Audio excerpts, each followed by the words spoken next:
ഓരോ ബാപ്പാനി മാനി പരാജയം.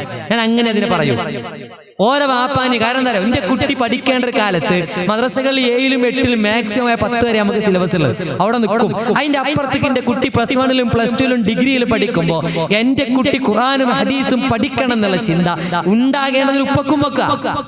ആ കുട്ടിക്ക് ഈമാൻ ഉണ്ടാവുന്ന ചിന്ത ഉണ്ടാകേണ്ടത്. കുട്ടി ഖുർആൻ ഹദീസ് ലേണിംഗ് സ്കൂൾ QHLS ഭംഗിയായിട്ട് നമ്മുടെ മണ്ഡലത്തിൽ നടക്കുന്നുണ്ട്, ശാഖയിലൊക്കെ നടക്കുന്നുണ്ട്.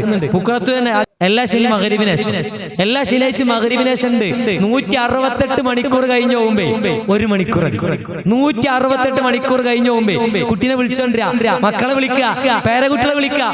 അപ്പൊ കുട്ടി 100 സൈലറി വന്നോ വർക്ക് കടപ്പുറത്തേക്ക് വന്ന് പറഞ്ഞു നോക്കി, ഒരു വർക്ക് വരാനുണ്ടാവില്ല. മറിച്ച് അവനോട് നിങ്ങള് ക്ലാസ്സിന് വിളിച്ചു നോക്കി, ഉമ്മനെ പറയാ ആദ്യം SLC ഇവിടെയാണ് പിടിക്കേണ്ടടുത്ത് പിടിക്കാൻ കഴിയാ. പിടിച്ചിട്ട് നീ പഠിക്കണം മോനെ, ഖുർആൻ പഠിക്കണം. ആ ഖുർആൻ പഠിക്കുന്ന ഒരു കൂട്ടത്തിലുണ്ടാണ്. 168 മണിക്കൂർ കഴിഞ്ഞുമ്പോ 1 മണിക്കൂർ ഞാൻ ചെലവാക്കിക്കോ, പൊളിഞ്ഞു പോകുന്നില്ല എന്റെ പഠനം എന്ന് പറയാനുള്ള ധൈര്യവും തന്റെ ഒരു രക്ഷിതാക്കൾക്ക് ഉണ്ടാവും. അങ്ങനെ ഉണ്ടായ പ്രവാചകന്മാരുടെ കൂടെ മക്കൾ നിന്നതുപോലെ നമ്മുടെ കൂടെ നിൽക്കും. അങ്ങനെ നിർത്തി ഈമാൻ ഉണ്ടാക്കി കൊടുക്കാൻ നമുക്ക് സാധിക്കണം. ആ ഈമാൻ ഉണ്ടോ ബേജാറല്ല, ഇല്ലെങ്കിൽ ചിലപ്പോ കുറച്ച് ബേജാറാണ്ടി വരും. ഇല്ലെങ്കിൽ ആ മകനെ നോക്കൂലേ ബേജാറാണ്ടി വരും. മകൻ നാളെ കള്ളുടിയനാവോ ബേജാറാണ്ടി വരും. മകൻ നാളെ MDM അടിച്ചു വരുമോ ബേജാറാണ്ടി വരും. മകൻ നാളെ എത്തിസ്റ്റായിട്ട് പുറത്തു വരുമോ ബേജാറാണ്ടി വരും. ഖുർആൻ പഠിപ്പിക്കേണ്ട സമയത്ത് പഠിപ്പിച്ചിട്ടുണ്ടോ ഒരു ബേജാറും വേണ്ട. ആ ഖുർആൻ പഠിക്കുന്ന സംരംഭങ്ങളെ നമ്മൾ പാലൂട്ടി വളർത്തണം.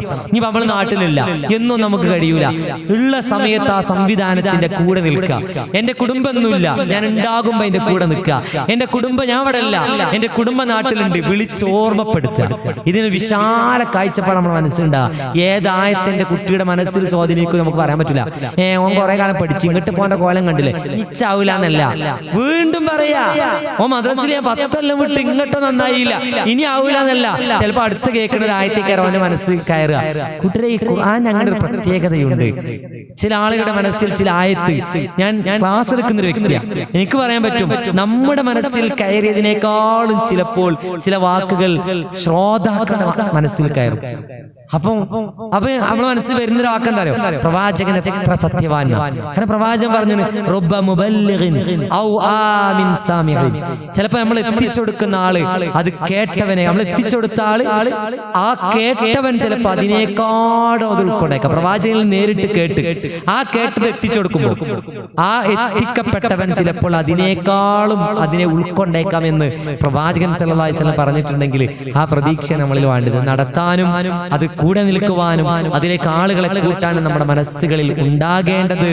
അതിലേക്ക് നമ്മുടെ കുടുംബത്തെ ക്ഷണിച്ച് ഈ വിജ്ഞാന സദസ്സുകളൊക്കെ അതിനെനിക്കും ഈ ദുനിയാവിൽ എന്റെ സ്വസ്ഥമായ ഒരു ജീവിതത്തിന്, ദുനിയാവിൽ എന്റെ കൂടെ പടച്ചോണ്ടല്ലോ എന്നുള്ള സമാധാനം കിട്ടാൻ നമുക്ക് ഉതകുന്ന വിജ്ഞാന സദസ്സുകളാകണം. അല്ലാഹു രൂപത്തിൽ ഈമാൻ കൊള്ളാൻ എന്നെ നിങ്ങളെയും അനുഗ്രഹിക്കുമാറാകട്ടെ.